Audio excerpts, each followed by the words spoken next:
Among the most notorious haunted places on Earth, perhaps no other location strikes such morbid terror into the hearts of those who dare venture through it as Japan's fabled suicide forest. Are you sure you're ready for this?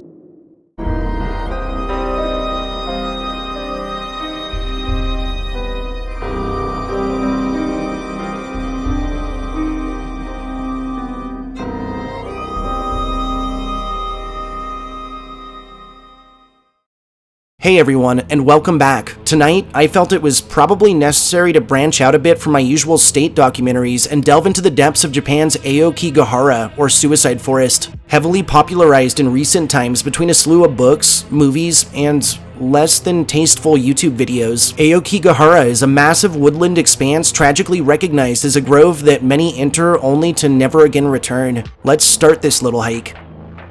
Aokigahara, or in English, the Sea of Trees, which is located on the northwestern side of Mount Fuji on the island of Honshu in Japan, is a dense forest preserve recognized for its fascinating history, its dark ties to death, and for its spine-tingling assortment of associated native legends and classic ghost stories. Historically, Mount Fuji, which has witnessed multiple eruptions, would blow its top again in the year 864 CE, resulting in massive lava flows which would harden into beds of rock and obsidian on the northwestern end across the very same expanse that now holds Aokigahara. Over time, the forces of nature would cover this bed in soil, and life, which always seems to find a way, would scatter seeds across the region, resulting in a dense thicket of trees, foliage, and woodland growth. Early into Japan's cultural history, Aokigahara would become recognized as a place where end-of-life proceedings were conducted, and eventually, Buddhist monks would adapt a ritual during which they would enter the forest, find what they deemed a perfect location, and would literally meditate until they starved to death, resulting in their bodies lingering in place and basically mummifying. Possibly one of the earliest and most well-documented instances of this practice occurred in 1340 when a monk named Shokai entered a cave within the forest and began his ritual fast, believing that his sacrifice would liberate his people from karmic transgressions. Incidentally, Shokai's death format would inspire a number of sacred pilgrimages, both that were in search of life and fate. And later, the passing of another monk named Moroku would follow suit, with the man fasting until he met his own demise. While more notable suicides within Aokigahara are fairly well documented through the Sengoku Jidai, or Warring States period, which occurred from 1467 to 1603, the expanse would also act as a place where countless members of the peasant class, who at the time were overworked and underfed, would take their elderly, or in some cases their young, to sacrifice them in hopes of encouraging their spirits to find true rest and pacification amongst the astounding beauty and serenity of nature. More recently, the 19th century would culturalize this practice of what was then called ubasute, marking another dark era in which food and resources were scarce. Ubasute was an act in which poor citizens would take their elderly to the area of Mount Fuji, and more specifically to Aokigahara, to die.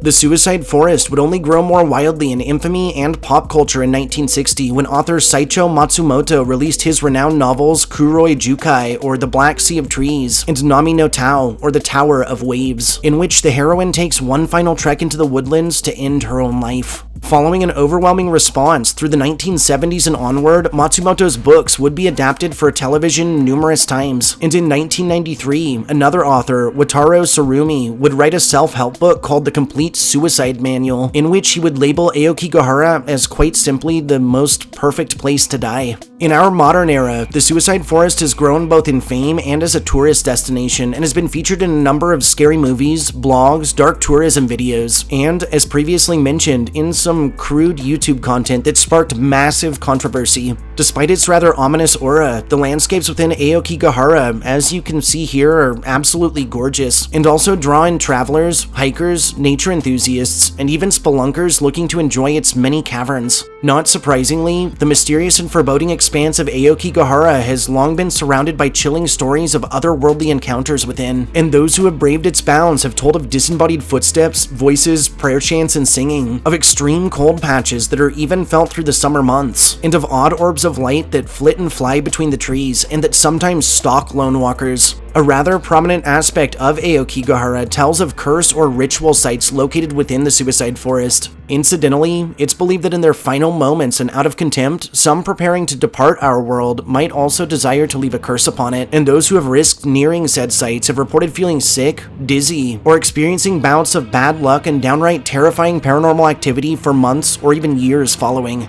Several have reported instances of trails seemingly shifting, or of the forest itself moving in ways that confuses hikers or results in them getting lost. And other tales speak of mystical places within Aokigahara that are discovered only once and that can never again be relocated. One particularly creepy practice within the forest is for hikers, or tragically, some who are considering taking their own lives, to use rope, ribbon, or tape in order to create a trail back out of the forest and to avoid getting turned around in the dense woodlands. Disturbingly, many have reported wandering around for hours before coming to the terrifying realization that their trails were cleanly cut in half at some point, and Japanese folklore dictates these instances of severance may be a result of the influence of a demon attempting to destroy their intended victim's hope. Some of the most infamous accounts of encounters with spirits within the suicide forest tell of run-ins with Yurei, a Japanese folklore ghost which is pretty much a restless or tortured soul trapped between Earth and the afterlife. It often manifests as an eerie, pale being with long black hair and that's clad in white. Various terrifying accounts tell of times when those visiting the forest are stalked by Yurei at great lengths, and several more disturbing instances involve these ghastly creatures attaching themselves to unsuspecting victims and literally following them out of the forest and back to their homes.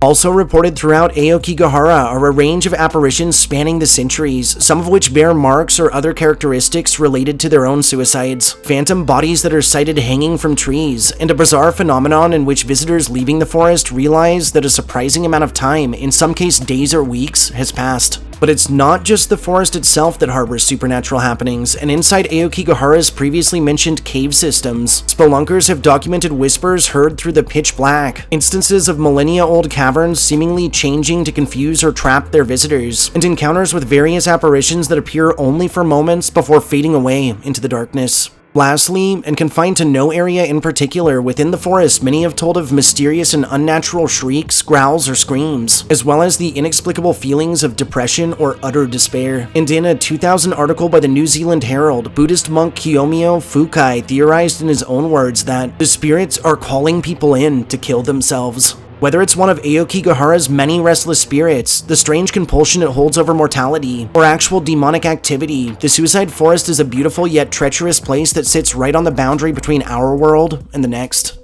Before I close out, guys, I just want to add that the topics discussed in this video are very, very real issues. Depression, anxiety, and suicidal thoughts affect millions worldwide, so if you or anyone you know is experiencing the aforementioned, please seek help. Remember that you are loved, and reach out to anyone you feel comfortable talking about it with. Seriously, even if it's just me, the voice on this video. I love all of you guys so much, and I'm always here to support you just like you've supported me. Additionally, if you'd like to contact one of the many helplines, I've also included the link to a Wikipedia article that features resources in pretty much every country. Help is always available, so please don't wait to seek it.